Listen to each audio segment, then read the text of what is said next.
মুসলমানদের সাথে চলাফেরা ছিল, কিন্তু মুসলমান আমি দেখতে পারতাম না। আমি প্রায় 22 বছর পূজা করেছি, গাছের পূজা, মাছের পূজা, ওয়াল পূজা, দেওয়াল পূজা, কালী পূজা, লক্ষ্মী পূজা, যত প্রকার পূজা আছে। যেহেতু আমি হিন্দু সন্তান ছিলাম, আমি তখন জানতাম যে এটাই আমার। আসসালামু আলাইকুম দর্শক, স্ক্রিনে যে ভাইটিকে আপনারা দেখতে পাচ্ছেন, ভাইটি পূর্বে হিন্দু ধর্মের ছিল, বর্তমানে ভাইটি ইসলাম ধর্ম গ্রহণ করেছে। ভাইটি মুসলিমদেরকে ঘৃণা করতেন। ভাইটি 22 বছর পর্যন্ত মূর্তি পূজা করেছেন, সেখান থেকে ভাইটি ইসলামে দীক্ষিত হয়েছে। দর্শক শ্রোতা, ভাইটি ইসলামে ফেরার পিছনে রয়েছে কিছু অলৌকিক নিদর্শন, যা জানলে আপনারা অবাক ও হতভম্ব হয়ে যাবেন। সম্পূর্ণ ভিডিওটি দেখার জন্য সকলের কাছে বিনীতভাবে অনুরোধ রইল। সম্পূর্ণ ভিডিওটি দেখলে হয়তোবা আপনাদের ঈমান বৃদ্ধি পেয়ে যেতে পারে ইনশাআল্লাহ। তো দর্শক শ্রোতা, চলুন ভাইটির মুখ থেকে শুনি কেন তিনি ইসলাম গ্রহণ করেছেন। আসসালামু আলাইকুম ওয়া রাহমাতুল্লাহি ওয়া বারাকাতুহু। আলহামদুলিল্লাহ, মহান রাব্বুল আলামিন আল্লাহ তাআলা আমাকে দুজুগের পথ থেকে বাঁচিয়ে সিরাতাল মুস্তাকিমের রাস্তা ধরিয়ে দিয়েছেন, অর্থাৎ ভেস্তের রাস্তা ধরিয়ে দিয়েছেন। আল্লাহ তাআলার এই শুকরিয়া, আল্লাহ তাআলার এই দয়ার শুকরিয়া আদায় করে শেষ করা যাবে না। আল্লাহ তাআলা আমাকে যে কতটা কঠিন পথ থেকে হেদায়েত দিয়েছেন, আজকে যদি আল্লাহ তাআলা হেদায়েত না দিত তাহলে আমার জন্য দুর্যোগ অবধারিত ছিল। মহান রাব্বুল আলামিনের কাছে কি বলে কৃতজ্ঞতা প্রকাশ করব, কীভাবে শুকরিয়া আদায় করব, সে ভাষা খুঁজে পাচ্ছি না। আল্লাহ তাআলার কোনো রহমতেরই শুকরিয়া আদায় করে শেষ করা যাবে না। তো আলহামদুলিল্লাহ, আমি কেন ইসলাম গ্রহণ করলাম সেই পরিচয় দেওয়ার আগে আমার ফ্যামিলি স্ট্যাটাসটা একটু বলতে চাই। যে আমার পূর্বের নাম ছিল রণজিৎ কুমার ঘোষ, আমার পিতার নাম দুলাল চন্দ্র ঘোষ। আমরা 6 ভাই 1 বোন। আমাদের বাড়ি নারায়ণগঞ্জের ফতুল্লায় লালপুরে। তো আমাদের বাবা নারায়ণগঞ্জের লালপুরে বিল্ডিং করে, অর্থাৎ 4 তলা করে উপরে একটা মন্দির করেছেন, 5 তলা, 6 ভাইকে 6টা ফ্ল্যাট দিয়েছেন। আর আমাদের ব্যবসা বাণিজ্য আছে, যেমন নারায়ণগঞ্জের ফতুল্লার রেল স্টেশনের কাছে ফ্যাক্টরি আছে, শিবু মার্কেট, নারায়ণগঞ্জের শিবু মার্কেটের পরে লামাপাড়া ওইখানে ফ্যাক্টরি আছে। তারপরে নারায়ণগঞ্জের নিতাইগঞ্জে ডাইলের আড়ত, খাজা এন্টারপ্রাইজ এবং ডাইলের ফ্যাক্টরি ভাড়া নিয়ে চালায়। তারপরে নিতাইগঞ্জে জায়গা কিনেছে, চাঁদপুর হাজীগঞ্জে ফ্যাক্টরি আছে শেয়ারে। তারপরে সেখানে জায়গা কিনেছে বাবুরহাটে। তারপরে মুন্সিগঞ্জ কমলাঘাটে ফ্যাক্টরির জন্য জায়গা কিনেছে ব্যবসা করার জন্য। তারপরে ঢাকা সাতপুরে গাড়ি চলে। ময়মনসিংহের হিরোইনপুরে জায়গা আছে। বিভিন্ন সম্পত্তি ধন সম্পদ আল্লাহ তাআলা দিয়েছে। তো আলহামদুলিল্লাহ, তো এত সম্পদ থাকার পরেও আমি কেন ইসলাম গ্রহণ করলাম? তো আমি যখন ক্লাস 4-এ পড়ি তখন থেকে আমি খুব ধর্মভীরু ছিলাম। মুসলমানদের সাথে চলাফেরা ছিল, কিন্তু মুসলমান আমি দেখতে পারতাম না। কারণ আমাদের গ্রামের কিছু মুসলমান ছিল, তাদের আচার ব্যবহার খুব খারাপ ছিল। আসলে যারা মুসলমান তারা খারাপ নয়, যারা নামের মুসলমান, যারা আসলে ইসলাম বুঝে না, এখন ইসলাম সম্বন্ধে যাদের গভীর ধারণা নেই, তারাই একটু খারাপ আচরণ করতো। এই জন্য আমি ছোটোবেলা থেকে মনে করতাম যে আসলে মুসলমান খারাপ। আসলে মুসলমান খারাপ না, যারা নামের মুসলমান। তো যাই হোক, আমি ওই সমস্ত কারণে ছোটোবেলায় তত বুঝতাম না, তো এই জন্য মুসলমান দেখতে পারতাম না। তো আমি তারপরেও তাদের সাথে, মুসলমান বন্ধুবান্ধবদের সাথে বিভিন্ন মাহফিলে যেতাম। সেখান থেকে এসে আবার নিজের ধর্ম ঠিকই পালন করতাম। ছোটোবেলায় আমি সিংহাসন পূজা দিতাম। আমার বোনকে আমি বেশি একটা দিতে দিতাম না, সকালে দুপুরে সন্ধ্যায় আমি পূজা দিতাম। তো ক্লাস 4-এ থাকা অবস্থায় আমার একটা শারীরিক সমস্যা দেখা যায়, যে সমস্যার কারণে আমি অনেক অসুস্থ থাকি। তো এইভাবে আস্তে আস্তে বড় হইতে থাকলাম, আর সমস্যাও বাড়তে থাকলো। একটা পর্যায়ে আমি প্রতিদিনই পূজা দেই। যেই দিন স্কুলে যাই হয়তো সেদিন 3 বেলা দিতে পারি না। তো পূজা দিতে দিতে একটা পর্যায়ে আমি চিন্তা করলাম শরীর তো সুস্থ হয় না। তখন আমি এই হিন্দুদের মধ্যে দেখবেন একটা গ্রুপ আছে যারা ব্যাগের ভিতর হাত ঢুকাইয়া হরে কৃষ্ণ হরে রাম জপ করে। এটা অর্থাৎ ব্যাগের ভিতর হাত ঢুকে একটা আঙ্গুল বাহির করে হরে কৃষ্ণ হরে রাম জপ করে। এটা হলো 16 নাম 32 অক্ষর। এই মন্ত্র আমিও জপ করেছি, কিন্তু তাতেও কোনো কাজ হয় না। এটা এমনভাবে জপ করেছি, হাঁটতে, বইতে, উঠতে, চলাফেরা করতে, শুইতে সবসময় জপ করতাম। অর্থাৎ মুসলমানরা বলে জিকির, আমরা বলি জপ, হিন্দুরা বলে জপ করা। তো আমি এটা এত জপ করতাম বা জিকির করতাম যে তাতেও কোনো কাজ হয় না। একটা পর্যায়ে প্রতি শুক্রবারে আমি গীতা পড়তাম। যখন স্কুল কলেজ বন্ধ থাকতো, গীতা পড়ে আমি উপরের দিকে হাত তুলে বলতাম, হে ভগবান, হে শ্রীকৃষ্ণ, তুমি তো জগৎটা তৈরি করছো, সমস্ত মানুষকে তৈরি করছো, তুমি আমাকেও তৈরি করছো, আমাকে তুমি সুস্থ করে দাও। আমি অনেক কান্নাকাটি করতাম, কিন্তু আমাকে কোনোভাবে সুস্থ করতো না। তো একটা পর্যায়ে যখন বড় হইতে থাকলাম, আস্তে আস্তে আমি ইন্টার পাস করলাম, ডিগ্রিতে ভর্তি হইলাম, তখন আমি নারায়ণগঞ্জে যখন আসি, তখন আমি এসএসসি পাস করার পরে নারায়ণগঞ্জে চলে আসি। ওই অবস্থায় তখনও সুস্থ হই না। তখন আমি ওই ফতুল্লাতে একটা কোচিং সেন্টার খুলেছি, সেই কোচিং সেন্টার নাম ছিল পার্সিভারেন্স কোচিং সেন্টার। সেইখানে আমার দুইটা বন্ধু ছিল, ফারুক এবং মিজান, তারাও শিক্ষকতা করতো। সেই বন্ধুদেরকে বললাম একদিন যে দোস্ত, তোমাদের ধর্মের একখানা কিতাব আমাকে দাও। তো তারা আমাকে বলল যে তুমি তো মুসলমান দেখতে পারো না, তুমি কি এই ইসলাম ধর্মের কিতাব পড়বা? তখন আমি বললাম যে তোমাদের ধর্মে কি নিষেধ আছে অন্য ধর্মের লোকদের কিতাব পড়া? তখন তারা আমাকে বলল যে না, কোনো নিষেধ নেই, তুমি পড়তে পারো। তখন তারা আমাকে কোরআন শরীফ দেয় নেই, কোরআনুল কারিম না দিয়ে আমাকে দিল মকসুদুল মুমিনিন। যদিও ওই কিতাবে মকসুদুল মুমিনিনে কিছু বেদাত থাকে, তারপরেও কোরআনের আয়াত তো ভুল হইতে পারে না। সেখানে পড়তে পড়তে গিয়ে একটা কোরআনের আয়াত পাইলাম, সেটার নাম হলো আয়াতুল কুরসি। এই আয়াতুল কুরসির নিচে লেখা যে ইহা রোগের মহা ঔষধ, ইহা পড়িলে মানুষের এই অসুখ দূর হয়। তখন আমি দেখলাম আমার অসুখখানার নাম লেখা। তখন আমি ওই আয়াতুল কুরসিখানা, আমি তো আরবি পড়তে পারতাম না, বাংলা উচ্চারণ পড়লাম আর অর্থখানা পড়লাম, আর কি কি উপকার সেটা পড়লাম। পর যেই দিন দিনের বেলায় পড়ছি, সেই দিন রাতের বেলায় আমি সুস্থ হয়ে গেছি। আলহামদুলিল্লাহ, শুকরিয়া আল্লাহ তালার কাছে যে এত বছর হিন্দু ধর্ম পালন করেছি, এত গভীরভাবে অন্ধভাবে। হয়তো আমি আল্লাহর নাম যদি ওইভাবে জপ করতাম, হয়তো আল্লাহ তালা আমাকে আল্লাহর ওলি বানিয়ে দিত। কিন্তু হিন্দু ধর্ম এত গভীরভাবে পালন করছি, এত পালন করার পরে আমার অসুখ সারে নাই। কোরআনের একটা আয়াত পড়ার কারণে আমি সুস্থ হয়ে গেলাম। তখন আমি চিন্তা করলাম যে ইসলাম ধর্মই সত্য, আমি ইসলাম ধর্ম গ্রহণ করব। এই চিন্তা ভাবনা যখন আমি করতেছি, ফিকির করতেছি, এমত অবস্থায় আপনারা জানেন ইবলিশ শয়তান, বড় মাপের শয়তান, সে আমার দিলে ওয়াসওয়াসা দিতে থাকলো। বলো রণজিৎ কুমার ঘোষ, তুমি তো ভুল করতেছো, তুমি কেন হিন্দু ধর্ম ত্যাগ করবা, ইসলাম ধর্ম গ্রহণ করবা? একজন হিন্দু ভুল করতে পারে, লক্ষ হিন্দু ভুল করতে পারে, কোটি কোটি হিন্দু ভুল করতে পারে না। যদি হিন্দু ধর্ম খারাপ হইতো, ভুল হইতো, তাহলে হিন্দু ধর্মে তো জ্ঞানী লোক আছে, তারা কখনই হিন্দু ধর্ম তারা হিন্দু ধর্ম ভুলে তারা হিন্দু ধর্ম ত্যাগ করতো। তো তুমি তো দেখতেছো অনেক লোক হিন্দু ধর্ম ত্যাগ করে না, তাদের ভিতরে জ্ঞানী লোক আছে। তখন আমি একই চিন্তা করলাম, একজন মুসলমান ভুল করতে পারে, লক্ষ মুসলমান ভুল করতে পারে, কোটি কোটি মুসলমান ভুল করতে পারে না, অতএব ইসলাম ধর্মও খারাপ না। তাছাড়া ইসলাম ধর্ম যদি ভুল হইতো, মুসলমানরা এত লক্ষ লক্ষ কোটি কোটি মুসলমানরা ইসলাম ধর্মে থাকতো না, তারাও চলে যেত। তাছাড়া ইসলাম ধর্মের কোরআনের একটা আয়াত পড়ার পর আমি সুস্থ হয়ে গেছি, অতএব এই ধর্ম খারাপ হইতে পারে না। এইভাবে যখন শয়তানের সাথে মনে মনে তর্ক বিতর্ক চলতেছে, তখন আমার মনে একটা চিন্তা ভাবনা আসলো যে পৃথিবীর মালিক আল্লাহ হোক আর ভগবান একজন তো আসে, আল্লাহ হোক আর ভগবান হোক একজন তো আসে। তো আমি আজকে রাত্রে থেকে ওনার কাছেই সাহায্য চাইবো।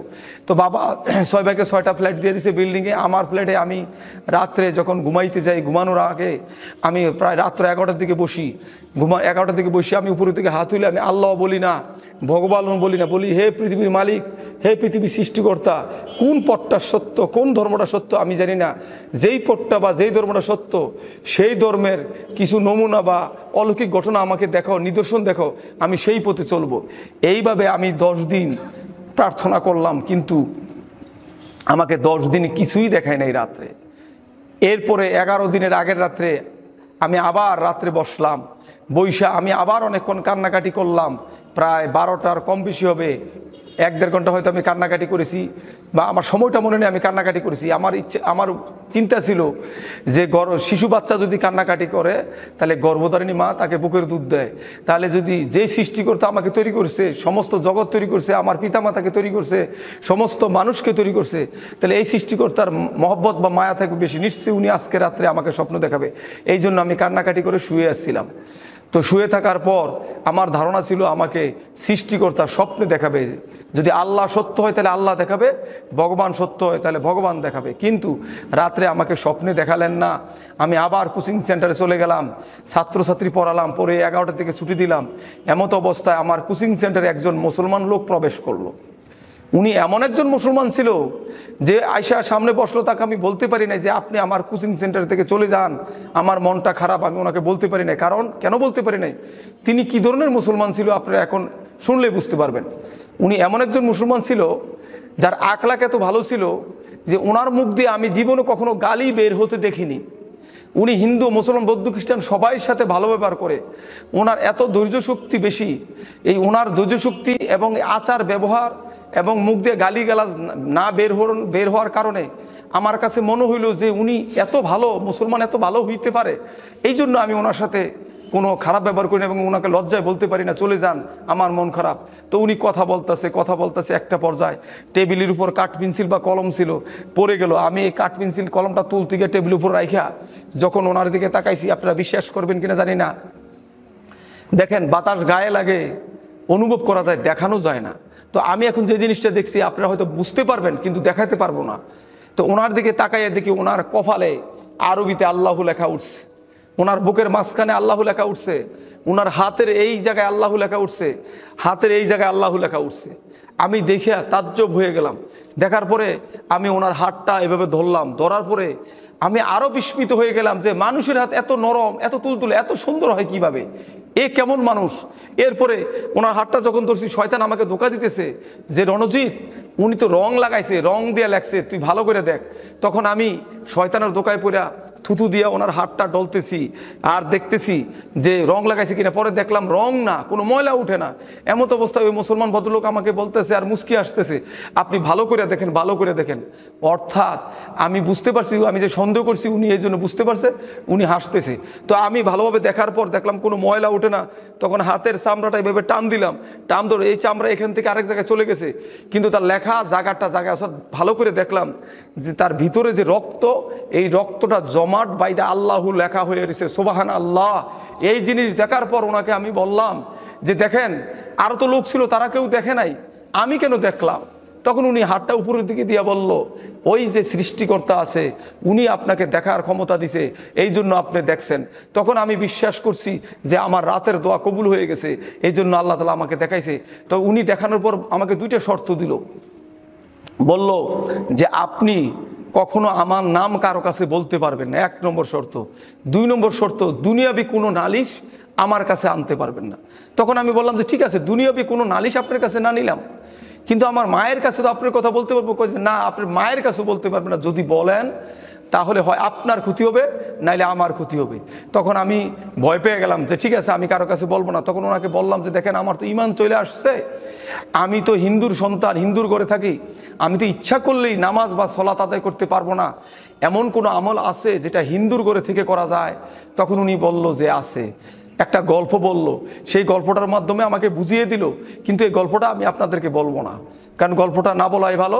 তো এরপরে দেখেন উনি বলল যে আপনি আমার সাথে পড়েন, আপনি আমল করতেছে পড়েন আপনি আমার সাথে। তখন আমি বললাম যে বলেন কি বলবো? তখন উনি আমাকে বলল আমার সাথে বলেন লা ইলাহা ইল্লাল্লাহু মুহাম্মাদুর রাসূলুল্লাহ। উনি এই কলেমা তৈয়বা পড়িয়ে দিয়ে আমাকে বলল যে এইটা এখন সবসময় জিকির করবেন, আপনি এই জিকির করবেন, আর আপনি এখন থেকে বিপদে পড়বেন, আপনি সাবধানে থাকেন। তো আমি বললাম যে কোনো সমস্যা নাই, যদি বিপদ আসে আল্লাহ তাআলা আছে, আর আপনার হাতটা আমার মাথার পিছনে আছে, অর্থাৎ আপনার দোয়া আমার সাথে আছে, আমি ভয় করি না, আপনি চলে যান। তখন উনি হাইসে দিয়ে চলে গেল। তখন আমি এই কলেমা তৈয়বা জিকির শুরু করলাম। গাছের পূজা, মাছের পূজা, ওয়াল পূজা, দেওয়াল পূজা, কালী পূজা, লক্ষ্মী পূজা, সরস্বতী পূজা, সমস্ত পূজা বাদ দিয়ে, হিন্দু ধর্মের সমস্ত কিছু আমি বাদ দিয়ে, হিন্দুদের যে আমলগুলি করতাম সেই আমলগুলি বাদ দিয়ে আমি শুধু এই কলেমা তৈয়বা জিকির শুরু করিলাম। এই কলেমা তৈয়বা জিকির করতে করতে করতে করতে করতে করতে একটা সময় আমি আমার অফিসে বসে যখন হিসাব করি, ফ্যাক্টরিতে বসে বসে যখন হিসাব করি, এমত অবস্থায় বাতাসের মাঝখান থেকে, বাতাসের মাধ্যমে আমার কানের ভিতর একটা আজান আসে। তখনও দুনিয়াতে আজান দেয় না, যখন ওই আজানটা বাতাসের মাধ্যমে আমি কানের ভিতর পাই, তখন আমি শুনতে থেকে আমার এত ভাল লাগে। তখন আমি চিন্তা করি যে এখনো তো দুনিয়াতে আজান দেয় নাই, এই আজান কোত্থেকে আসতেছে, মনে হয় আমি ভুল শুনতেছি। এরকমভাবে 2 দিন 3 দিন শোনার পর আমি বললাম যে না, একদিন শুনলে ভুল হইতে পারে, কিন্তু এতদিন শোনার পরে তো ভুল হইতে পারে না। তখন আমি ওনাকে জিজ্ঞাসা করলাম, ওই যেই হজরতের কাছে কলমা পড়ছি, বললাম যে দেখেন আমি তো এই জিনিস শুনতে পাই। তখন উনি আমাকে বলল কারো কাছে বলার দরকার নাই, আপনি জিকির করতেই থাকেন। তখন আমি এই জিকির আবার শুরু করলাম। শুরু করতে করতে করতে কিছুদিন পরে আবার দেখি দুনিয়াতে যখন মুয়াজ্জিন আজান দেয়, তখন আমার শরীরটা একটা ঝাড়া মারে, ঝাড়া মারলে আমি কলম রেখে দিই। এরকম কয়েকদিন হওয়ার পরে ওই ভদ্রলোকে আবার বললাম, যার কাছে কলমা পড়েছিলাম, যে দেখেন আমি তো এখন দুনিয়াতে আজান দিলে ঠিক থাকতে পারি না, আমার শরীর ঝাড়ি মারে কাঁপ দেয়। তখন বলল আপনার দিল কি চায়? তখন বললাম আমার দিল চায় আমি মুসলমানদের মতো নামাজ আদায় করি। এই কথা বলার পর উনি হাইসা দিছে, হাইসা দিয়ে বলল যে দেখেন আপনার দিল কি চায়। যখন আমি বললাম যে আপনার দিল কি চায়, তখন বললাম যে আমি মুসলমানদের মতো নামাজ পড়তে চাই। তখন উনি হাইসা দিছে, হাইসা দিয়ে বলল যে আপনি বাসায় কয়টার দিকে যান? যেহেতু আমি ফ্যাক্টরিতে, নিজের ফ্যাক্টরিতে কাজ করি, ব্যবসা করি, তো হিসাব করতে করতে অনেক সময় লাগে। এই জন্য আমি ওনাকে বলছিলাম যে কোনো দিন রাত্র 8টায়, কোনো দিন 10টায়, কোনো দিন 11টায়, কোনো দিন 12টায়। তখন উনি আমাকে বলল আপনি বাসায় গিয়ে দেখেন যদি এশার নামাজের যথেষ্ট টাইম আছে তাহলে আগে গোসল মানে আপনি ভাতটাত খেয়া তারপরে দরজা বাড়ি দিয়া সলাত আদায় করবেন। কোন সলাতগুলি আগে যেই ফজর, জোহর, আসর, মাগরিব এই ওয়াক্তের নামাজগুলি কাজা আদায় করবেন, ফরজ নামাজগুলি, এরপরে এশার নামাজ পড়বেন। আর যদি এশার নামাজের সময় না থাকে তাহলে এশার নামাজ আগে আদায় করবেন, তার অন্য ফরজ নামাজগুলি কাজা আদায় করবেন। এই মাসলাটা শুধু আমার জন্য, এটা কোনো মুসলমানের জন্য হয় কিনা আমি জানি না, আপনারা আবার এই ভুল করেন না। কারণ আমি যেহেতু হিন্দুর করেছিলাম আমার জন্য সমস্যা ছিল, হয়তো এই জন্য উনি আমাকে এই মাসলাটা দিয়েছেন। তো এর আগে আমি একটু কথা বলতে চাই, এই যে কলেমা তৈয়বা আমি পড়ে এই অবস্থায় আসলাম, এই যে আমার যে দিলের চিকিৎসা হলো, আমার যে হেসলা হলো, আমার যে সংশোধন হলো, আমার যে তাজকিয়া হলো, কেন হলো? আল্লাহ তাআলা সূরা ইব্রাহিমে, কোরআনুল কারিমের সূরা ইব্রাহিমে আল্লাহ তাআলা বলছে বিসমিল্লাহির রহমানির রহিম ইউসাব্বিতুল্লাহুল্লাযিনা আমানু বিল কওলিস সাবিতি ফিল হায়াতি দুনিয়া ওয়া ফিল আখিরা। আল্লাহ তাআলা বলছেন এই কলেমা তৈয়বার কারণে ঈমানদারগণকে দুনিয়া এবং আখিরাতে শক্তিশালী করে দিবেন, দুনিয়া এবং আখিরাতে শক্তিশালী করে দিবেন। তো মহান রাব্বুল আলামিন আল্লাহ তাআলা এই কলেমা তৈয়বা জিকিরের কারণে আমাকে আল্লাহ তাআলা শক্তিশালী করে দিয়েছেন। নাইলে আমার কেন নামাজ পড়তে মন চাইলো, আমার কেন শরীর কাঁপ দিল, এটা সম্পূর্ণ আল্লাহ তাআলার দয়া। তো আল্লাহ তাআলা এই কোরআনুল কারিমে বইলে দিছে এই কলেমা তৈয়বা সম্বন্ধে। আপনারা এখন তো শুনতে পেলেন, আশা করি আপনারা সবাই এই কলেমা তৈয়বার জিকির করবেন। কারণ আমি কোরআন শরীফ পড়তে গিয়ে কোরআন শরীফে পেয়েছিলাম সর্বোত্তম জিকির, হাদিসে আছে সর্বোত্তম জিকির হলো লা ইলাহা ইল্লাল্লাহ, আর সর্বোত্তম দোয়া হলো সূরা ফাতিহা। তো যাই হোক, এরপরে আমি যখন এই নামাজের অনুমতি উনি আমাকে দিল, আমি বাসায় গিয়ে ফরজ গোসল করে ওযু করে বাটটাত খেয়ে যখন আমি নামাজে দাঁড়াইলাম, আমি তো তেমন নামাজি না, মুখস্থ সূরা, আমি বাংলা সূরা মুখস্থ করেছি। এই সূরা মুখস্থ করেই আমি যখন নামাজে দাঁড়াইলাম, প্রথম যেদিন সেজদা দিলাম, এর আগে বলে রাখি আমি যখন হিন্দু ছিলাম লক্ষ লক্ষ টাকা আমাদের ছিল, কোনো কিছুর অভাব ছিল না তেমন একটা, আপনারা জানেন যেগুলি থাকলে মানুষের তেমন একটা সমস্যা না সেগুলি ছিল। কিন্তু আমি হিন্দু থাকা অবস্থায় এত শান্তি, এত কিছু থাকার পরও আমি দিলে শান্তি পাইতাম না, অস্থির থাকতাম, অশান্তি থাকতাম। 3 দিন 4 দিন মাঝে মাঝে ঘুম হতো না। প্যাথেটিন ইঞ্জেকশনের মাধ্যমে আমি ঘুমাইতাম, প্যাথেটিন ইঞ্জেকশন দিলে আমার ঘুম হতো। মাঝে মাঝে হাতুড়ি দিয়ে মন চাইতো দাঁতগুলি বাইরে ভেঙে ফেলি, এত অশান্তি লাগতো। কিন্তু যখন আমি নামাজে দাঁড়িয়ে আল্লাহ তাআলাকে সেজদা দিলাম, আমার মাথার ভিতর আমি এত শান্তি পেয়েছি যেটা আমি হিন্দুদের গাছ পূজা, মাছ পূজা, ওয়াল পূজা, দেওয়াল পূজা, লক্ষ্মী পূজা এগুলির ভিতরে তো পাই নাই, টাকার ভিতরে শান্তি পাই নাই। এই নামাজে এত শান্তি পাইছি। এই শান্তি পাওয়ার পর চিন্তা করলাম, তো আমার যে সমস্ত মুসলমান ভাইয়েরা নামাজ পড়েরা আজান দিলে দোকানে বসে থাকে, সেলুনে বসে থাকে, সিগারেট খায়, আড্ডা দেয়, সেই সমস্ত মুসলমান ভাইদেরকে আমি দাওয়াত দিব। তো এই নিয়ত করে আমি মুসলমান ভাইদের দাওয়াত দিতে হলে তো আমাদের তো কিছু শিখতে হয়। তখন যারা চিল্লা দেয়, চিল্লার মাধ্যমে তাবলিগ করে, অর্থাৎ মুসলমানদের দাওয়াত দিয়ে নামাজ শিখায়, ওযু শিখায়, সেই যারা তালিমের তাবলিগ করে সেই মুসলমান ভাইদের সাথে মসজিদে বসতাম আমি। ওই ফাজালে আমল থেকে আমি নামাজ পড়লে কি সওয়াব, নামাজ না পড়লে কি গুনাহ, সেই হাদিসটা শিখে আমি মুসলমানদের রাস্তায় রাস্তায় সে দোকানে বসে বসে দাওয়াত দিতাম। তো দাওয়াত দিতে গিয়ে একটা পর্যায়ে দেখা গেল মুসলমানরা আমাকে নানান প্রশ্ন করে, তুমি হিন্দুর ছেলে, তুমি আমাদের দাওয়াত দাও, তো তুমি ইসলাম গ্রহণ করো না কেন? তা আমি বললাম যে ভাই আমি ইসলাম গ্রহণ করি আর না করি আমি কি ভুল বলছি? আমি তো, তারা বলে যে না ভুল বলো না, সত্য কথাই বলছো। তো যখনই আজান দিত আমি তো পলায়ে নামাজ পড়তাম। তো এদেরকে বলতাম যে ভাই আমি চলে যাই, কোথায় যাও, আমার কাজ আছে। তো তারা আমার সন্দেহ করতো, পিছনে পিছনে আমার যাইতো, আমি জানতাম না, গিয়া দেখতো আমি নামাজ পড়ি কিন্তু এলাকায় বলতো না। বললে তারা চিন্তা করছে যে তার ভাই যেই অর্থের মালিক, তার ফ্যামিলি যে অর্থের অবস্থা ভালো, তারা হয়তো মাইরে ফেলাইতে হয়তো সে কারণে হয়তো তারা বলতো না। যাই হোক, এইভাবেই আমি অমুসলিমদের দাওয়াত দিতেছিলাম, আর মুসলমানদের দাওয়াত দিতেছিলাম। এখন এই মুসলমানদের নামাজের দাওয়াত দিলে আমার লাভটা কি হইতেছে দেখেন, একটা উদাহরণ দিলে বুঝবেন। বড় বোনের বিয়ে, ছোট বোন, বড় বোনের জন্য মেহেদি বাটতেছে, বড় বোনের বিয়ে, ছোট বোন মেহেদি বাটতেছে বড় বোনের জন্য, কিন্তু হাতটা কার ভরতেছে? আগে ছোট বোনের ভরতেছে। পরে সে না বড় বোনের গায়ে লাগাবে, কিন্তু আগে তো ছোট বোনের পড়তেছে তো হাতে। তো তেমনিভাবে আমি যখন মুসলমানদের নামাজের দাওয়াত দিতেছি, ওই মুসলমান মসজিদে যাক বা না যাক, ওই মুসলমান নামাজ পড়ুক আর না পড়ুক, আল্লাহ তালা এই দাওয়াতের বিনিময়ে উসুলায় আল্লাহ তালা আমাকে এমন ইমান বাড়িয়ে দিতেছে যে আমার তাহাজ্জুদ, নফল, সুন্নত, আমার আমল বাড়তেই থাকলো। আর আমি এত শান্তি পাইতে থাকলাম যে ইসলামে এত শান্তি। আল্লাহ তালা আমাকে এমনভাবে হেদায়েত দিয়েছেন যে আমি জিন্সের প্যান্ট ছেড়ে আমি পাগড়ি পরি, পাঞ্জাবি পরি, জুব্বা পরি, সুন্নতি পোশাক পরি, ঢিলাঢালা পোশাক পরি। ইসলামে ঢিলাঢালা পোশাকের কথা বলা হয়েছে, ঢিলাঢালা পোশাক পরি। আগে সিগারেট খেতাম, আড্ডা দিতাম, দুষ্টামানি করতাম, ওগুলি সব দূর হয়ে গেল। এবং আমি এই ইসলামে রাসূলের তরিকায় আল্লাহর দিনে আমি যেই শান্তি পেয়েছি, এই শান্তি ত্যাগ করার মতো নয়। এই আমল, ইসলামের আমলগুলি যত বেশি করি ততই আমি শান্তি পাইতেছি। এমত অবস্থায় এক সময় আমি এই দোকানে বৈশা যখন ওই যারা নামাজ না পড়ে তাদের সাথে দিনের কথা আলাপ করি, আমার সামনে দিয়ে একটা হিন্দু ভদ্রলোকের মৃত লাশ নিয়ে যাইতেছে।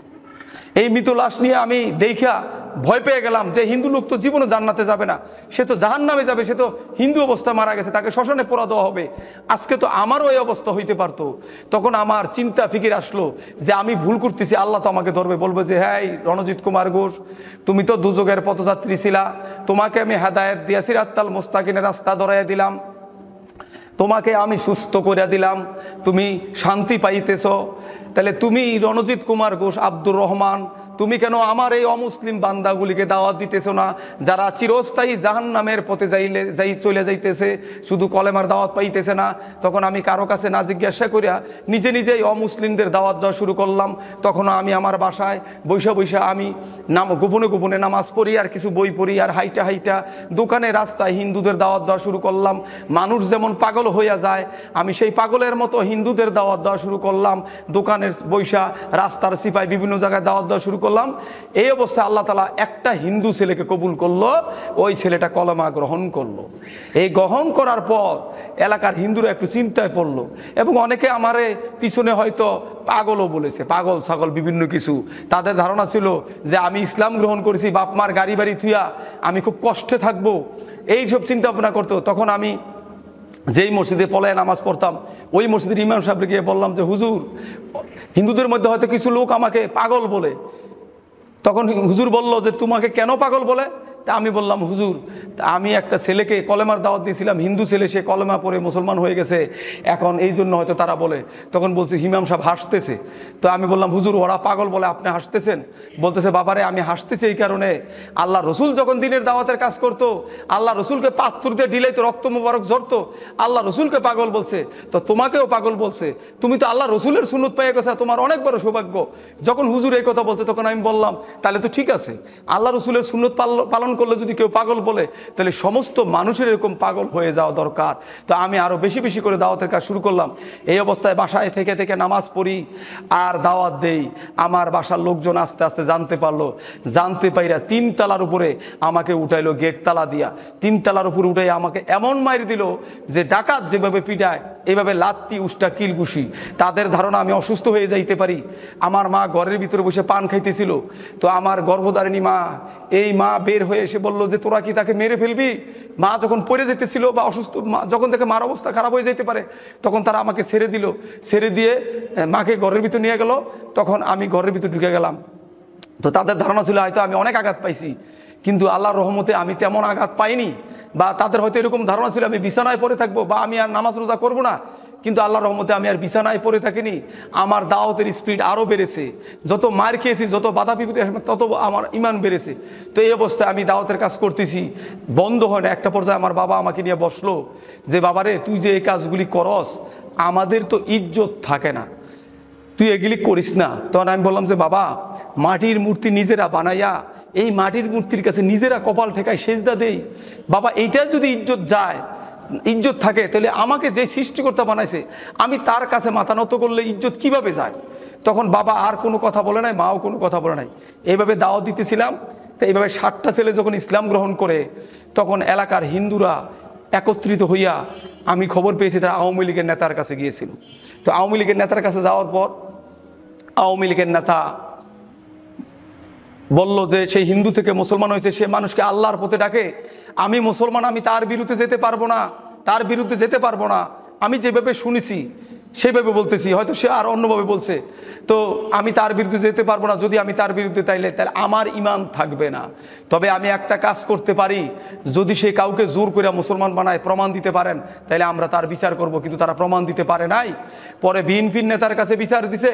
বিএনপির নেতা আমাকে বাসায় ডাকে নিছে, নিয়ে আমাকে বলছে, এই রণজিৎ কুমার ঘোষ, তোমার নাম কি রেখেছো? আমি বলেছি আব্দুর রহমান। এই আব্দুর রহমান, ইসলাম কি তলর আগা দিয়ে আসছে? আমি বললাম, জি না কাকা, ইসলাম তলর আগা দিয়ে আসে নাই। উনি মুরবি মানুষ, এই জন্য ওনাকে কাকা বলেছি, যে কাকা ইসলাম তো তলর আগা দিয়ে আসে নাই। 200 বছর মুসলমানরা অর্ধ পৃথিবী রাজত্ব করছে। যদি মুসলমান চেষ্টা করতে একটা বিধর্মী থাকতো না, কিন্তু তারা ইসলামে এরকম নিয়ম নেই, তারা কখনোই এই ধরনের কাজ করে। তাহলে তুমি কিভাবে দাওয়াত দাও? আমি বললাম, হাইটা স্বর্ণের দোকানে, সেলুনে, বিভিন্ন জায়গায় দাওয়াত দিই, বই বিলি করি। তখন হিন্দুরা আমারে গালাগালি করে। তো তুমি কি করো? যখন তারা গালাগালি করে ফোনে বিভিন্নভাবে, তখন আমি আল্লাহ রসুল অনুসরণ করি। কিভাবে অনুসরণ করো? আল্লাহ রসুল নামাজ পড়ে তাদের জন্য দোয়া করছে, তো আমিও নামাজ পড়ে বলি, আল্লাহ, তারা তো বুঝে না, তাদের ভুল হইতে পারে, তারা ভুল বলতেছে, আপনি তাদেরকে ক্ষমা করে দেয়া, তাদেরকে হেদায়েত দিয়ে দেন। এই কথাগুলি বলার পর ওই বিএনপির নেতা আমাকে জড়াইয়া ধরে বলল, বাবারে, আমি বুঝতে পারি নাই, আজকে থেকে তুই হিন্দুদের আমার বাসায় দাওয়াত দিতে পারবি, আর যত টাকা লাগে তুই আমার কাছ থেকে নিবি। আমি চরমোনায় যাই, যারা তোর কাছে মুসলমান হয় তাদেরকে নিয়ে চরমোনায় যাবি আমার সাথে। আমি আজও পর্যন্ত ওনার কাছে যাই নাই কোনো টাকার জন্য, কারণ আমি ওনার কাছে যাইনি, কারণ আল্লাহ তাআলাই সব ব্যবস্থা করবে, কারো কাছে হাত পাতার প্রয়োজন নেই। তো এই জন্য আমি ওনার কাছে যাই না। তাছাড়া উনি রাজনীতি করে, আমি কোনো রাজনীতির লোকের কাছে মাথা নত করতে রাজি না। আজকে যদি ওনার কাছে আমি সাহায্য চাই দিনের কাজের জন্য, উনি আমাকে অন্যরকম প্রস্তাবও দিতে পারে, যা বিভিন্ন কারণে আর অন্য কারণ আছে, আমি যাই নেই। তো যাই হোক, এভাবে দাওয়াতের কাজ করা অবস্থায় একটা পর্যায়ে আমার বাসায় চিন্তা করলো তাকে কোনোভাবেই দমন করা যায় না। তখন তারা আমার ব্যবসা বাণিজ্য বন্ধ করে দিছে, টাকা দেওয়া বন্ধ করে দিছে। কিন্তু আল্লাহর রহমতে আমি দাওয়াত বন্ধ করি নাই। তারপরে আমার খাবার বন্ধ করে দিছে। খাবার যখন বন্ধ করছে, যেদিন থেকে বাসায় খাবার বন্ধ করছে, ওই দিন থেকেই আমি বাইরে হোটেলে খাই। কিন্তু আমার গর্ভধারিণী মাঝে না খেয়ে থাকে আমার জন্য, আমি জানতাম না। 3 দিন পরে আমি বাসায় গিয়ে দেখি আমার এই গর্ভধারিণী মা না খেয়ে 3 দিনে এমন বাঁকা হয়ে রয়েছে, কল্পনার বাইরে। আমি সিঁড়িতে উপরের দিকে উঠছি, উঠে বললাম যে, মা, তুমি এইভাবে গুজা হয়ে বাঁকা হয়ে রয়েছে কেন? তখন আমার মা বলতেছিল, বাবারে, আমার 6টা ছেলে, বাকি 5টা ছেলে যেরকম, তুইও সেরকম, তুই তো আমার গর্বের সন্তান, তোকে ভাত খাবার দেয় না, আমি কিভাবে খাই বল? তখন মা যখন এই অসুস্থ হয়ে যেতেছিল, তখন আমার ফ্যামিলির তারা আমাকে খাবার চালু করে, আমার মাকেও খাবার চালু করে। তখন আমার মাকে, যখন আমাকে খাবার না দিলে আমার মা খাবে না, তখন আমাকে যে খাবারটা, আমি মাকে বললাম যে, মা, তুমি কেন খাইলে না? আমার তো মনে ছিল না, আমি তো হোটেলে খাইতাম। তখন আমাকে খাবার একজন খারাপ লোককে বা কুকুরকে যেভাবে দেয়, খাবারটা রুমের ভিতরে দিয়ে চলে আসতো, আমি কিছু মনে করতাম না, কারণ তারা তো ইসলাম সম্বন্ধে বুঝে না। তারা খুব অবহেলা করে খাবারগুলি দিতে, আমি খাইতাম। এই অবস্থায় দাওয়াতের কাজ করতেছি, একটা পর্যায়ে আরও একটা ছেলে ইসলাম কবুল করার পরে এলাকার হিন্দুরা আমার বাসায় বিভিন্ন রকম কথাবার্তা বলছে। তো বাবা চিন্তা করলো, 6টা ছেলে একটা নষ্ট হয়ে গেছে, তাদের বাধায় আমি নষ্ট হয়ে গেছি, তাদের চিন্তা ধারণা আমি নষ্ট হয়ে গেছি।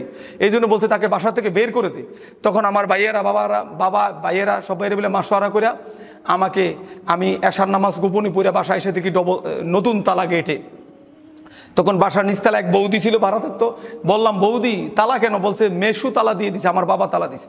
তো বাবাকে ডাক দিলাম, আসলো, বললো, তুমি আর বাসায় ঢুকতে পারবা না। কেন? তুমি হিন্দুদের টাকা দিয়ে মুসলমান বানাও। আমি বললাম যে, বাবা, মিথ্যা কথা, এটা কখনই সম্ভব না। আমি কাউকে জোর করে মুসলমান বানাই না, আর টাকা দিয়ে মুসলমান বানাই না। আমি টাকা পাবো কোথায় থেকে? তোমরা তো সব বন্ধ করে দিছো। আসলে কেউ কি মানুষকে জোর করে টাকা দিয়ে মুসলমান বানাই? তাই আল্লাহ যাকে হেদায়েত দেয় সেই মুসলমান হয়। আসলে এই কাজটা আমি যতটুকু জানি খ্রিস্টানরা করে, তারা টাকা দিয়ে মুসলমান এবং বৌদ্ধ হিন্দুদের খ্রিস্টান বানায়। কিন্তু ইসলামে আমি এমন কোনো নজিরে আজও পর্যন্ত পাই নাই যে টাকা দিয়ে কাউকে মুসলমান বানানো হয়। শুধু আল্লাহর দিনের দাওয়াত তাদের কাছে পৌঁছানো হয়। আল্লাহ যাদের কপালে হেদায়েত রেখেছে তারাই হেদায়েত পায়। আমার ভাই দিলীপ বাবু অনেক ভালো মানুষ, মানুষকে দান করে, উনি তো হেদায়েত পায় নাই। আল্লাহ তাআলা ওনাকে হেদায়েত দিলে হেদায়েত, কিন্তু আমি খারাপ ছিলাম।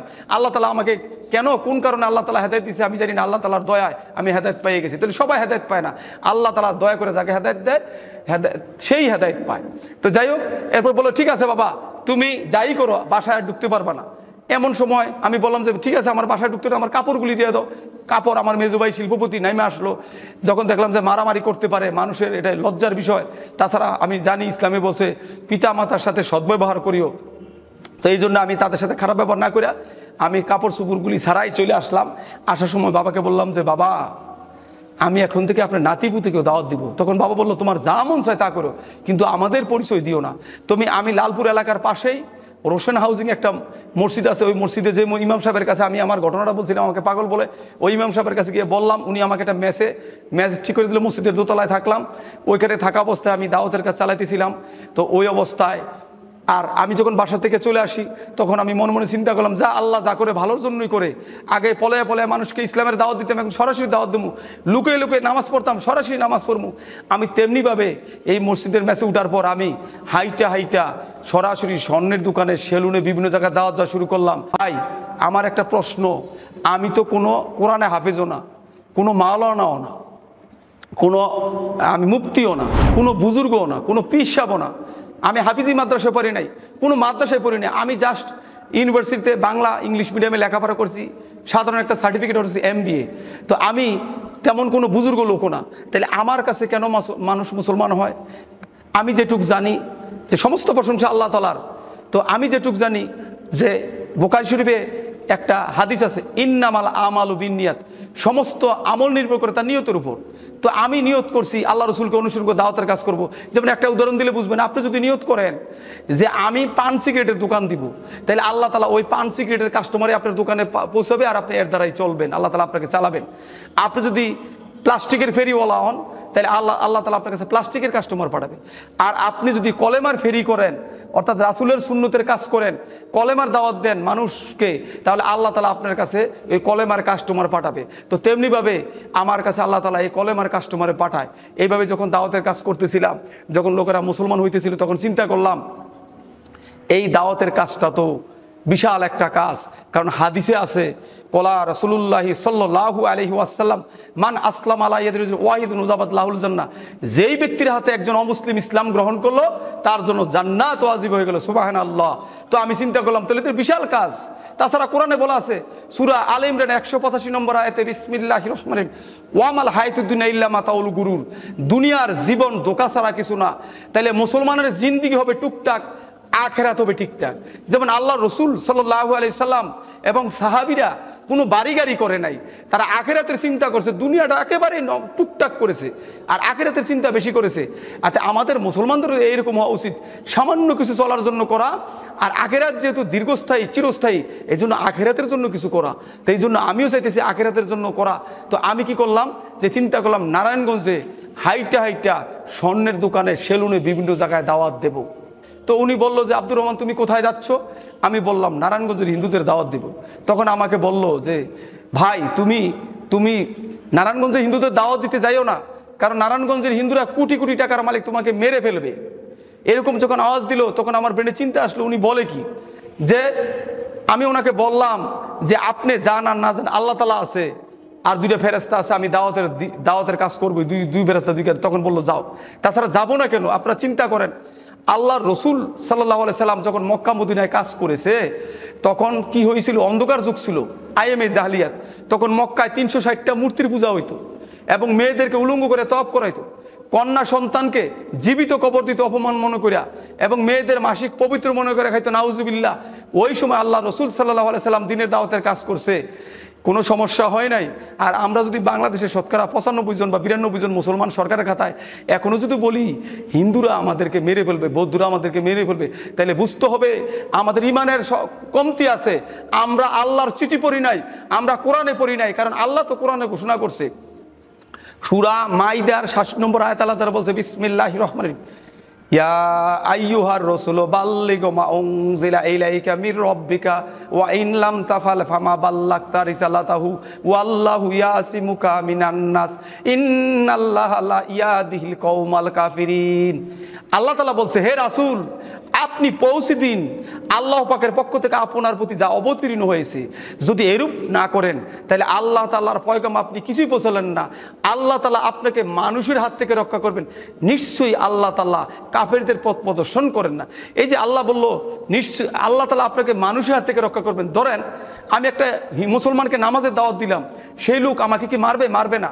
সে নামাজ পড়তে আসবে, অথবা বলবে যে ভাই যান আমি আসতেছি, অথবা বলবো আপনি যান, সে আমাকে কখনোই মারবে না। কিন্তু একটা হিন্দুকে দাওয়াত দিতে গেলে ওই হিন্দু আমাকে মারতে পারে, অপমান করতে পারে, বিপদে ফেলতে পারে। এই জন্যই আল্লাহ বলছে তোমাকে মানুষের হাত থেকে রক্ষা করবে। তো যেখানে আল্লাহ নিজেই বলছে ওয়াল্লাহু ইয়াসিমুকা মিনান নাস, আল্লাহই তোমাকে মানুষের হাত থেকে রক্ষা করবে, তাহলে আল্লাহ যার দুনিয়াটাই তো তার। আর যেহেতু আল্লাহ আমার পক্ষে আছে, আল্লাহ আমাকে সাহায্য করবে, আমি আর ভয় পাই নাই। এইভাবে দাওয়াত দেওয়া শুরু করলাম, এই হিন্দুরা মুসলমান হইতে থাকলো।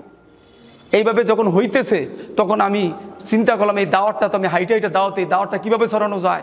তখন আমি আবার নামাজ পড়া, আমি যতটুকু জানতাম যে মুসলমানদের মধ্যে ৭৩টা ভাগ হবে, ৭৩টা ভাগ, তো কোনটা শহীদ হল আমি জানি না। তো আমি 2 রাকাত নামাজ পড়ে আমি জানি যে আগের সাহাবিরা একটা জুতার ফিতার জন্য আল্লাহর কাছে সাহায্য হয়েছে নামাজ পড়া। তো আমি কি করছি, নামাজে দাঁড়িয়ে গেছি, নামাজ পড়ে বলছি হে আল্লাহ রাব্বুল আলামিন, মুসলমানদের মধ্যে ৭৩টা ভাগে কোনটা শহীদ দল আমি সেটা জানি না, যেই দলটা হক সে হক দলের সাথে আমাকে মিশিয়ে দেন। তখন আল্লাহ রাব্বুল আলামিন কিছুদিন পরে আমাকে মান্ডার শেষ মাথায় ইসলামী দাওয়া ইনস্টিটিউটের প্রধান মুফতি জুবায়ের আহমেদের সাথে আমাকে পরিচয় করে দেয়। ওনার কাছে যাওয়ার পর উনি দেখলাম উনি শুধু মুসলমানকে দাওয়াত দেয় না, উনি মুসলমান, হিন্দু, বৌদ্ধ, খ্রিস্টান সবার জন্য কাজ করে।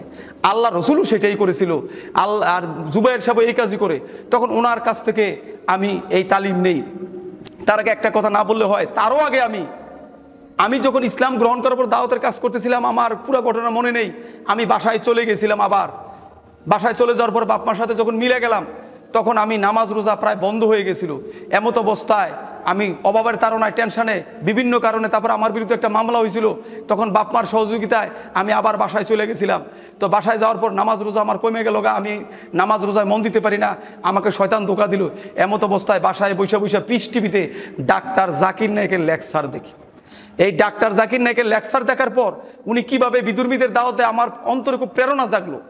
এরপরে ডাক্তার জাকির নায়েক যখন কনসেপ্ট ক্লিয়ার করলো, সমস্ত ধর্মের আলোচনার পরে উনি যখন কনসেপ্ট ক্লিয়ার করে দিল ইসলামই একমাত্র সত্য ধর্ম, তখন আল্লাহ তাআলা আমার ইমানকে এত মজবুত করে দিল, আমার মনে হয় আমার শরীরের মাংস, শরীর, ধোর, মাথা আলাদা হয়ে যাবে, কিন্তু ইসলাম থেকে আল্লাহর রহমতে আমাকে কেউ সরাতে পারবে না। তখন এই ডাক্তার জাকির নায়েকের দাওয়াতের পর আবার আমি এই দাওয়াতের কাজ শুরু করলাম, যখন আমার বাসা থেকে বের করে দিল। এরপরে চিন্তা করলাম আমি এভাবে হাইটে দাওয়াত দেই, তো এই দাওয়াতের কাজটা তো একার সীমাবদ্ধ রাখা ঠিক না। জুবায়ের ভাইকে বললাম যে ভাই আমি মসজিদে আলোচনা করতে চাই। আগে আলোচনা করছিলাম, করতেছি কীভাবে, যেমন উনি বললো তুমি আমার সামনে বয়ান দাও। তখন আমি ওনার সামনে বয়ান দিলাম, উনি একটা কথা শিখিয়ে দিল, উনি খুব খুশি হলো যে ঠিক আছে আপনি চালান। দেন আমি মসজিদে ফরজ নামাজের পড়ার পর প্রায় ওয়াক্তে বিভিন্ন মসজিদে বিভিন্ন এলাকায় গেলে আমি উঠে দাঁড়ায়া বলছি ভাই একটা এলান শুনি, আমি একজন নমুসলিম, আমি কোনো সাহায্যের জন্য আসিনি, কিভাবে মুসলমান ভাইদের আমলি দাওয়াতের সাথে সাথে অমুসলিমদের কলেমার দাওয়াত দিতে হয় সেই বিষয়ে কিছু ইমানি কথা বলবো, এবং আমি কেন মুসলমান হইলাম সে বিষয়ে কথা বলবো। এইভাবে যখন কথা বলতেছিলাম তখন বিভিন্ন মসজিদে আলোচনা করার পরে এখন কিছু লোকেরা দাওয়াতের কাজ শুরু করছে। তো আলহামদুলিল্লাহ অনেকেই মুসলমান হইতেছে। এই নারায়ণগঞ্জকে আপনারা দোয়া করবেন একদিন আল্লাহ তাআলা নূরগঞ্জ বা নবীগঞ্জে পরিণত করবে ইনশাআল্লাহ। যে মক্কায় মূর্তি পূজা হইতো, সেখানে আল্লাহ রসুল দিনের দাওয়াতের কাজ শুরু করার পর এই মূর্তি বের হয়ে এখন সেখানে ইবাদত করা হয়, নামাজ পড়া হয়, আল্লাহর দিনের কাজ করা হয়। এই নারায়ণগঞ্জও একদিন দিনের শহর হয়ে যাবে, যেখানে মূর্তিগুলি বের হয়ে যাবে, হিন্দুরা মুসলমান হয়ে যাবে, সেই নারায়ণগঞ্জ নূরগঞ্জ বা নবীগঞ্জ হয়ে যাবে ইনশাআল্লাহ। আমরা মানুষকে দিনের দাওয়াত পৌঁছাই, জোর করি না, এইভাবে দাওয়াত দিতেছিলাম। একটা পর্যায়ে এইভাবে যখন মুসলমান হইতেছিল তো বিভিন্ন রকম সমস্যা আমাকে সৃষ্টি করতেছিল, কিন্তু কোনো সমস্যায় আমাকে বাধা হয়ে দাঁড়ায় না। যত সমস্যা হয় আল্লাহ তাআলা এহসান করে দিছে, আল্লাহ তাআলা সমস্যাগুলি দূর করে দিয়েছে। এইভাবে দাওয়াতের কাজ করতেছিলাম আর এখনও করতেছি। তো আমার মুসলমান ভাইদের প্রতি কিছু আবেদন থাকবে যে দেখেন আমি ইসলাম গ্রহণ করার আরও কিছু কথা ছিল, সেগুলি না বলে আমি সংক্ষিপ্ত করলাম যে কিছু কথা বলার জন্য মুসলমান ভাইদের উদ্দেশ্যে। খ্রিস্টানরা বাংলাদেশে মুসলমানদের খ্রিস্টানের দাওয়াত দিতেছে, অমুসলিমদেরকে দাওয়াত দিয়া এবং মুসলমানদেরকে দাওয়াত দিয়া, যেমন হিন্দু, বৌদ্ধ, মুসলমান এদেরকে দাওয়াত দিয়া তারা খ্রিস্টান বানিয়ে ফেলতেছে এবং ওই তাদেরকে টাকা দিতেছে, গরু দিতেছে, ঘর তুলে দিতেছে, যারা শিক্ষিত তাদেরকে চাকরি দিতেছে। আপনারা যান রাঙ্গামাটি যান, পার্বত্য চট্টগ্রাম যান, দিনাজপুর যান, ঠাকুরগাঁও যান, এই সমস্ত এলাকায় দেখতে গেলে পাবেন ওইখানে আমাদের ভাইয়েরা কাজ করতেছে।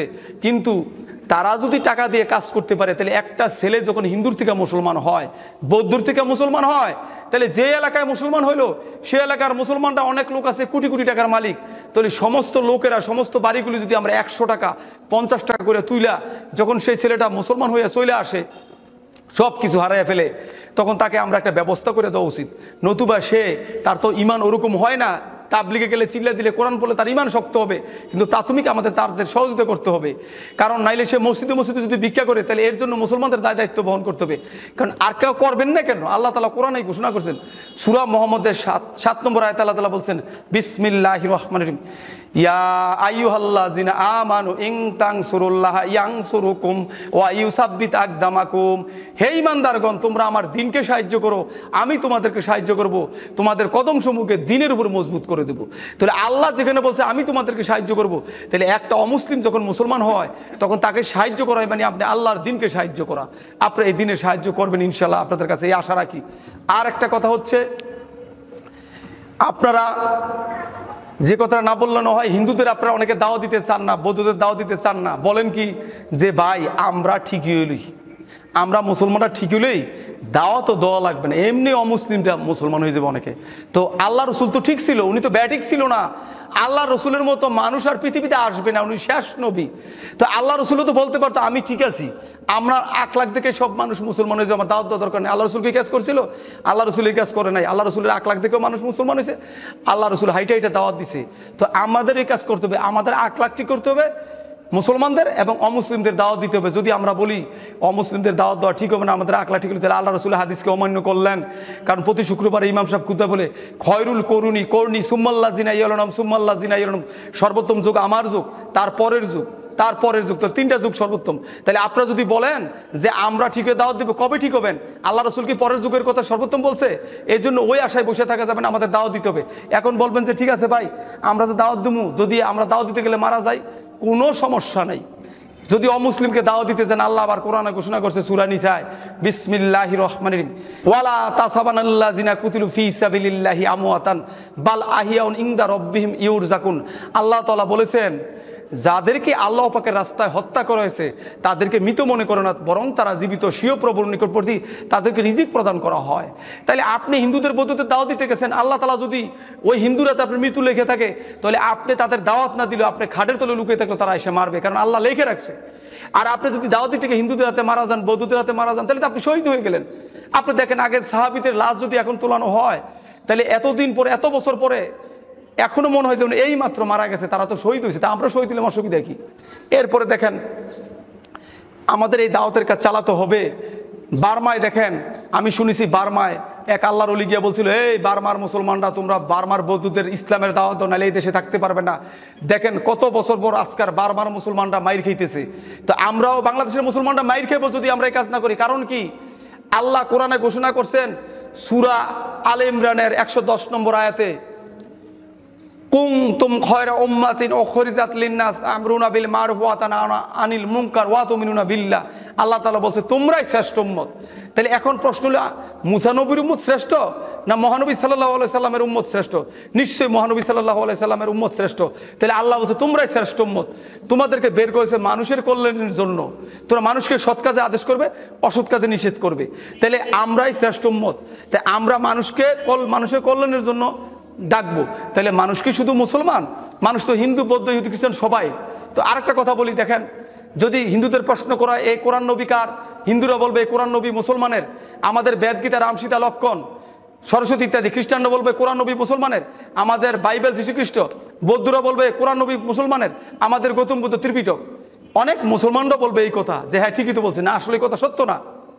হিন্দুরা যেমন বেদ কিনা লাল সালু দিয়ে পেঁচাইয়া, সুমা দিয়া, কপালে লাগাইয়া, তাকের উপর, ওয়ার্ডের উপর, টিভির উপর, সিংহাসনের ভিতরে রেখে দিছে, আর সকাল সন্ধ্যা পূজা দিছে, আর তুলসী পাতা দিছে, জোয়ার দিছে, কিন্তু বেদ পড়ে নাই, যার কারণে হিন্দুদের এই জ্ঞান খুলে নাই, ব্রেন খুলে নাই, হিন্দুরা সঠিক সত্য জানতে পারে নাই। তেমনিভাবে আমাদের মুসলমান ভাইয়েরও এই কোরআন শরীফ কিনা লাল সালু দিয়ে পেঁচাইয়া, সুমা দিয়া, 2 চোখে লাগাইয়া, তাকের উপর, ওয়ার্ডের উপর, টিভির উপর রেখে দিছে, স্টার জলসাতে, টিভিতে নাটক দেখে, বিভিন্ন কিস্সা কাহিনীর ওয়াজ শুনে, অথচ এই আল্লাহর চিঠি পড়ে নাই, যার কারণে মুসলমান ভুল পথে যাইতেছে। কারণ এবার দেখেন আসলে কোরআন কি সকলের জন্য না শুধু মুসলমানের জন্য? আল্লাহ তাআলা সূরা বাকারার 185 নম্বর আয়াতে আল্লাহ তাআলা বলছেন, বিসমিল্লাহির রহমানির রহিম, শাহরু রমাদান আল্লাযী উনজিলা ফীহিল কুরআনু হুদাল লিন-নাস ওয়া বানাতি মিনাল হুদা ওয়াল ফুরকান।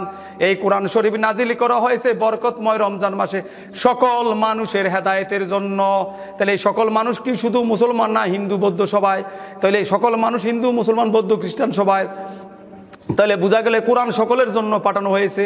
তাছাড়া আল্লাহ তাআলা সূরা মাইদার 67 নম্বর আয়াতে বলছেন, কুল ইয়া আইয়ুহান্নাসু ইন্নী রাসূলুল্লাহি ইলাইকুম জামিয়া। সূরা মাইদার 157 নম্বর আয়াতে সম্ভবত বলেছেন, কুল ইয়া আইয়ুহান্নাসু ইন্নী রাসূলুল্লাহি ইলাইকুম জামিয়া। হে রসুল, আপনি বলে দিন, হে মানব জাতি, আমি তোমাদের সকলের জন্য রাসূল হিসেবে প্রেরিত। তাহলে মানব জাতি বলতে হিন্দু, মুসলমান, বৌদ্ধ, খ্রিস্টান সবাইকে বোঝানো হয়েছে। তাহলে আমরা মুসলমানরা এই যে কোরআন এবং রাসূল সকলের জন্য, আমরা কি হিন্দুদের কাছে পৌঁছাইতে পারছি? বৌদ্ধদের কাছে পৌঁছাইতে পারছি? আমরা পৌঁছাইতে পারি নাই। এই জন্য আমাদের উচিত তাদের কাছে পৌঁছানো। তাছাড়া হিন্দু ধর্মেও এই আল্লাহ এবং রাসূলের কথা বলা আছে। যেমন ধরেন হিন্দু ধর্মের মূল গ্রন্থ বেদ, বেদটা 4 ভাগ: সামবেদ, অথর্ববেদ, যজুর্বেদ, ঋগ্বেদ। ঋগ্বেদে বলা আছে, একং ব্রহ্মা দ্বিতীয়াং নাস্তি না নাস্তি কিঞ্চন, স্রষ্টা মাত্র একজনই, দ্বিতীয় কেউ নেই। কোরআনে সূরা ইখলাসে বলা আছে, কুল হু আল্লাহু আহাদ, বলো আল্লাহ এক ও অদ্বিতীয়। কোরআনে বলা আছে আল্লাহ একজন। হিন্দু ধর্মের যজুর্বেদে বলা আছে, অন্ধংতম প্রবিশন্তি যাহসংভূতি মুপাস্যতে ততবৈবতে তমজৌ সম্ভূতরতা। অন্ধকার নরকে প্রবেশ করিবে তারা যারা সৃষ্টিকর্তাকে বাদ দিয়ে সৃষ্টিকর্তার সৃষ্টির পূজা করে, যেমন আগুন, জল, বাতাস। আর যারা মূর্তি পূজা করে তারা আরো বেশি অন্ধকারে প্রবেশ করিবে। তেমনি তাহলে তাদের ধর্মে মূর্তি পূজা বা শিরক করা নিষেধ। তো আল্লাহ তাআলা কোরআনে ঘোষণা করছেন, ইন্নাল্লাহা লা ইয়াগফিরু আইয়ুশরাকা বিহি ওয়া ইয়াগফিরু মা দুনা যালিকা লিমান ইয়াশা। আল্লাহ বলছে, আমি শিরিকের পাপ কখনোই ক্ষমা করিব না। এছাড়া অন্য যে কোনো পাপ ইচ্ছা হলে ক্ষমা করে দিতে পারি। শিরিকের পাপ কি? আল্লাহকে বাদ দিয়া গাছের পূজা, মাছের পূজা, পীর পূজা, মাজার পূজা, অথবা আল্লাহর সমকক্ষ মনে করে, আল্লাহর পুত্র মনে করে, নাউজুবিল্লাহ, এই তাদেরকে পূজা করা, এটা কখনোই আল্লাহ ক্ষমা করবে না। তাহলে দুনো ধর্মেই পূজা করা নিষেধ। তো এরপরে আল্লাহ তাআলা বলছেন সূরা আলে ইমরানের 19 নম্বর আয়াতে, বিসমিল্লাহির রহমানির রহিম, ইন্নাদ দীনা ইনদাল্লাহিল ইসলাম, আমি আল্লাহর কাছে একমাত্র মনোনীত ধর্ম ইসলাম। সূরা 85 নম্বর আয়াতে আল্লাহ তাআলা বলছেন, 85 নম্বর আয়াতে, ওয়া মাই ইয়াবতাগি গায়রুল ইসলামি দীনান ফালা ইয়াকবালা মিনহু ওয়া হুয়া ফিল আখিরাতি মিনাল খাসিরিন। যদি কোনো মানুষ ইসলাম ছাড়া অন্য কোনো ধর্ম পালন করে বা অবলম্বন করে, তা কখনোই গ্রহণ করা হবে না, পরকালে সে ক্ষতিগ্রস্তদের অন্তর্ভুক্ত হবে।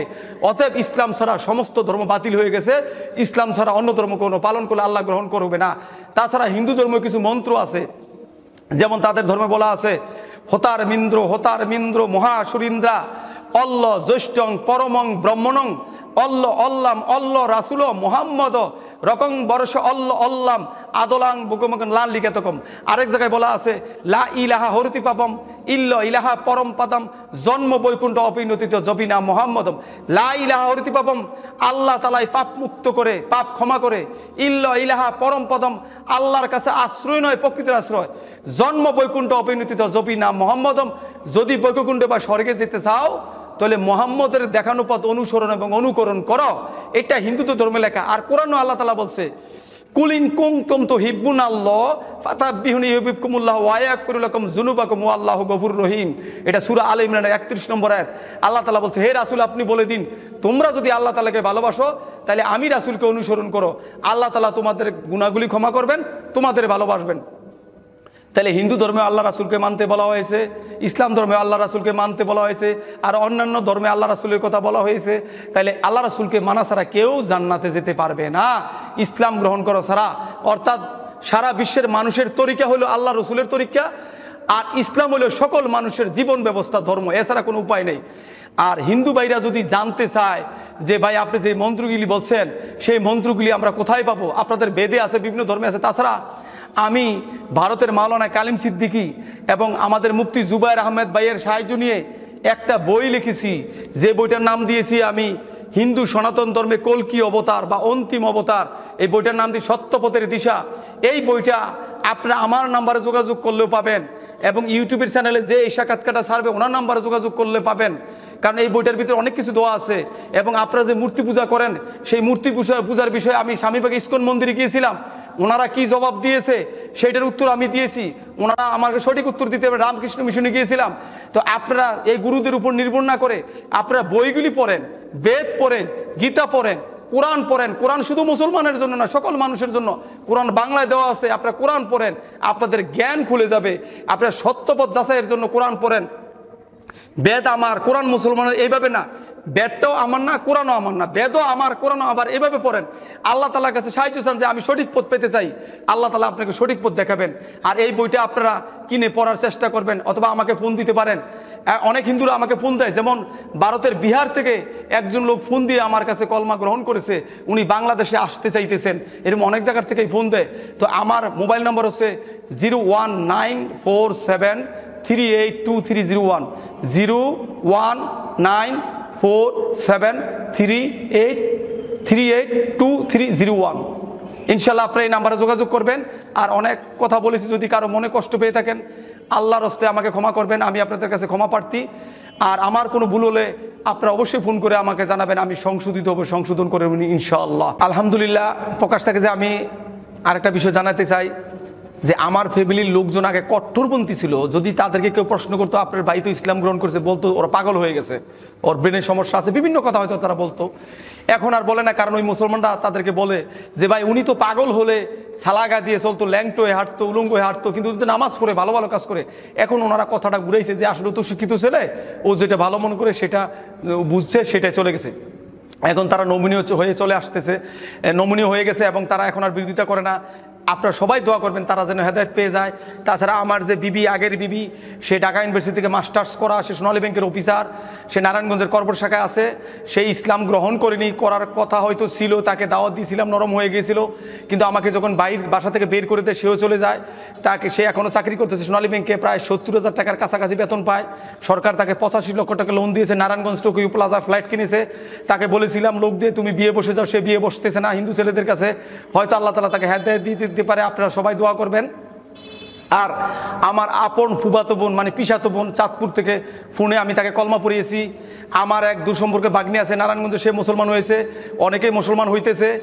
আপনারা দোয়া করবেন যাতে এই দিনের দাওয়াতের কাজ চালাতে পারি। সকল মুসলমানদের বলবো আপনারা অমুসলিমদের দাওয়াত দেন।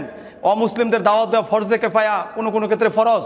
খ্রিস্টানরা যেভাবে দাওয়াতের কাজ করতেছে, আমি বাইদি ভাই শুনেছি তারা 2050 সালের মধ্যে বাংলাদেশকে নাকি খ্রিস্টান রাষ্ট্র বানিয়ে ফেলবে, আমি শুনেছি। তো আমরা কি চাই মুসলমানরা এই দেশ খ্রিস্টান রাষ্ট্রে পরিণত হোক? আমাদের বুকের তাজা রক্ত দেব, আমরা এই দেশকে খ্রিস্টান রাষ্ট্রে পরিণত দেব না। আমরা আসেন সবাই আল্লাহর দিনের দাওয়াতের কাজ করি, আল্লাহ আমাদেরকে সাহায্য করবে। আমরা এই দিনের দাওয়াতের কাজ করি। আমরা চাই যে সকল মানুষ শান্তির ছায়াতলে আসুক, ইসলামের ছায়াতলে আসুক, সকল মানুষ পরকালে মুক্তি পাক। আল্লাহ তাআলা সবাইকে ব্যস্ত নসিব করুক, সবাইকে হেদায়েত দিক, আমিন। এই বলে আমি আমার আজকের কথা শেষ করছি। আপনারা সবাই দোয়া করবেন। ওয়া আখিরি দাওয়ানা আনিল হামদুলিল্লাহি রাব্বিল আলামিন। আসসালামু আলাইকুম ওয়া রাহমাতুল্লাহি ওয়া বারাকাতুহু। দর্শক শ্রোতা, আশা করছি সম্পূর্ণ ভিডিওটি আপনারা শেষ পর্যন্ত দেখেছেন এবং ভাইটি কেন ইসলাম গ্রহণ করেছে আপনারা বুঝতে পেরেছেন। দর্শক শ্রোতা, আপনারা সকলেই ভাইটির জন্য দোয়া করবেন, আল্লাহ পাক রব্বুল আলামিন যেন ভাইটিকে ইসলামের জন্য কবুল করে নেন। দর্শক শ্রোতা, আপনারা সকলেই আরো দোয়া করবেন পৃথিবীর সমস্ত নন মুসলিম ভাই বোনদেরকে যেন আল্লাহ পাক রব্বুল আলামিন হিদায়াত নসিব করেন, তাদেরকে যেন আলোর দিশা দেখান। তো দর্শক, ভিডিওটি এ পর্যন্তই। ভিডিও নিয়ে যদি আপনাদের কোনো মন্তব্য থেকে থাকে, আপনাদের মূল্যবান মন্তব্য অবশ্যই কমেন্ট সেকশনে জানিয়ে দিবেন। ভিডিওটি ভালো লাগলে লাইক এবং শেয়ার করে দিয়েন। আর হ্যাঁ, নিত্য নতুন ইসলামিক ভিডিও পেতে চ্যানেলটি সাবস্ক্রাইব করতে ভুলবেন না। ভালো থাকুন, সুস্থ থাকুন, এই দোয়া রইল। বেঁচে থাকলে দেখা হবে পরের ভিডিওতে। আল্লাহ হাফেজ।